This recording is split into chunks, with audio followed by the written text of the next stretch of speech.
So this video is about conservation of angular momentum. First வந்து angular momentum என்னன்னு பார்க்கணும்.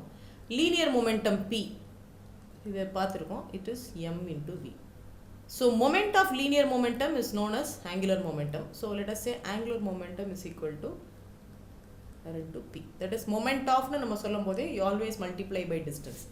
So this is angular momentum. Okay, so இது வந்து நம்ம பார்ப்போம், இப்போ ஃபார்முலாலாம் பார்ப்போம்.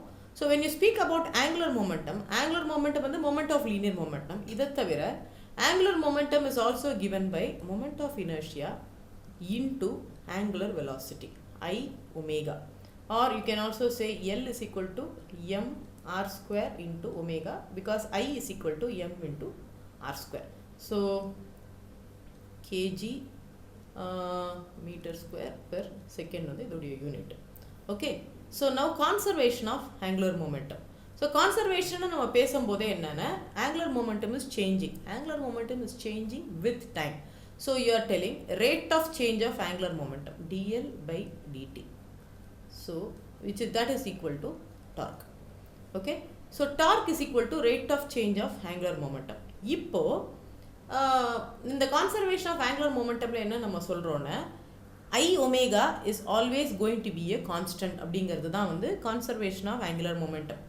Okay, so when there is no external torque, அதாவது வெளியிலேருந்து ஒரு ஃபோர்ஸ் அப்ளை ஆகலை, ஒரு எக்ஸ்ட்ரா வந்து ஒரு இது அப்ளை ஆகலைன்னா angular momentum dl by dt will be conserved. Meaning இப்போது இந்த external force torque is equal to 0, அதாவது வெளியிலேருந்து ஒரு இது டார்க் வரல அப்படின்னா dl by dt is equal to 0. அதாவது angular momentum does not change with time. If angular momentum does not change with time, then L is going to be a constant. If L constant இருக்கும்னு நம்ம வச்சேன்னா I omega is going to be a constant.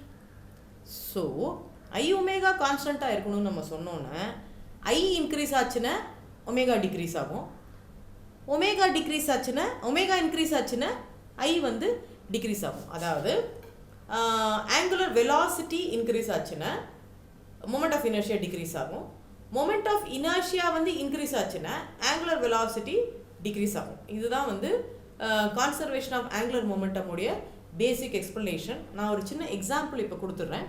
So நம்ம இதை பார்த்துருப்போம், இதை வந்து நம்ம ஸ்கூல்லையும் நமக்கு சொல்லி கொடுத்துருப்பாங்க. இப்போது இந்த கேர்ள் வந்து கையை வந்து அகலமாக வச்சுட்டு சுற்றுறா. கையை அகலமாக வச்சுட்டு நம்ம சுற்றுறான்னு நம்ம வச்சோன்னா I is equal to m r square. So இந்த டிஸ்டன்ஸ் r இருக்கு இல்லையா, ஆறுங்கிறது இங்கேருந்து இது வரைக்கும், இந்த distance r is now very high. Mass வந்து கான்ஸ்டன்ட். ஸோ r very ஹைங்கும் போது moment of inertia also works out to be high.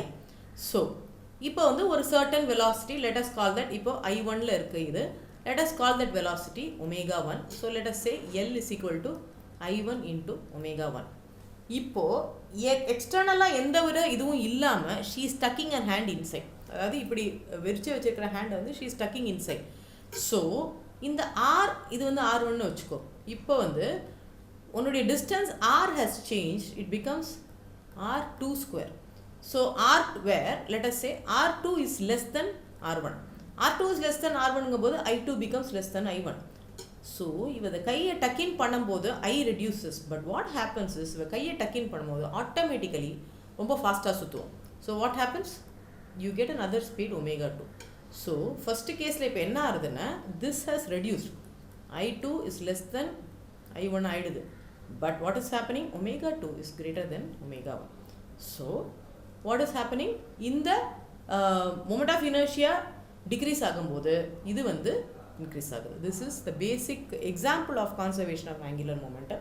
So question கேட்டால் இந்த equations explain பண்ணுறதோட நீங்கள் முடிச்சுக்கலாம். ஓகே.